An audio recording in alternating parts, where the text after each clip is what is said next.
തോളിലെ കഠിനമായ വേദന കാരണം കൈയൊട്ടും മുകളിലേക്ക് പൊക്കാൻ പറ്റുന്നില്ല.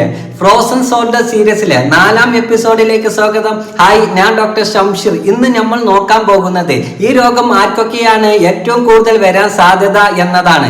ആയുർവേദ പ്രകാരം ഇതിന് പ്രധാനമായും 4 കാരണങ്ങളാണുള്ളത്. പ്രമേഹം, തൈറോയ്ഡ് സംബന്ധിച്ച പ്രശ്നം എന്നിവ ഉള്ള രോഗികളിൽ ഇത് കൂടുതലായി കണ്ടുവരാറുണ്ട്. പ്രത്യേകിച്ച് 40 വയസ്സിന് മുകളിലുള്ള പ്രമേഹ രോഗികളായ സ്ത്രീകളിൽ ഇത് കൂടുതലായി കാണാറുണ്ട്. വീഴ്ചയോ അപകടങ്ങളോ കാരണം തോളിൽ പരിക്ക് പറ്റുന്നവർക്കോ അല്ലെങ്കിൽ എന്തെങ്കിലും സർജറിക്ക് ശേഷം ദീർഘകാലം കൈ അനക്കാതെ വിശ്രമിച്ചവരിലും ഈ അവസ്ഥ കണ്ടുവരാറുണ്ട്. അമിതമായ തണുത്ത ആഹാരത്തിൽ വറുത്തതും പൊരിച്ചതുമായ ഭക്ഷണം എന്നിവ ശീലമാക്കുന്നവരുടെ ശരീരത്തിലെ വാതദോഷം വർദ്ധിക്കുകയും ജോയിന്റിൽ വേദനയ്ക്കും മുറുക്കത്തിനും കാരണമാകുന്നു. രാത്രി കൃത്യസമയത്ത് ഉറങ്ങാതെ ഉറക്കം ഒഴിവാക്കുന്ന ശീലമുള്ളവരിൽ വാതകോപം വർദ്ധിക്കുകയും അത് തോളിനെ ബാധിക്കുകയും തോളിന്റെ സന്ധികളെ ജാമാക്കുകയും ചെയ്യുന്നു.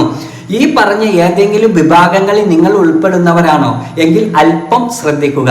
ഈ അവസ്ഥയിൽ നിന്നും എങ്ങനെ മുക്തി നേടാം, ഇതിനുള്ള ഏറ്റവും മികച്ച ആയുർവേദ ചികിത്സാ രീതികളെ കുറിച്ച് 5ാമത്തെ എപ്പിസോഡിൽ ഞാൻ വ്യക്തമായി പറഞ്ഞു തരാം. ആ വീഡിയോ മിസ് ചെയ്യാതെ നിൽക്കാൻ ഈ ചാനൽ ഇപ്പോൾ തന്നെ സബ്സ്ക്രൈബ് ചെയ്യൂ.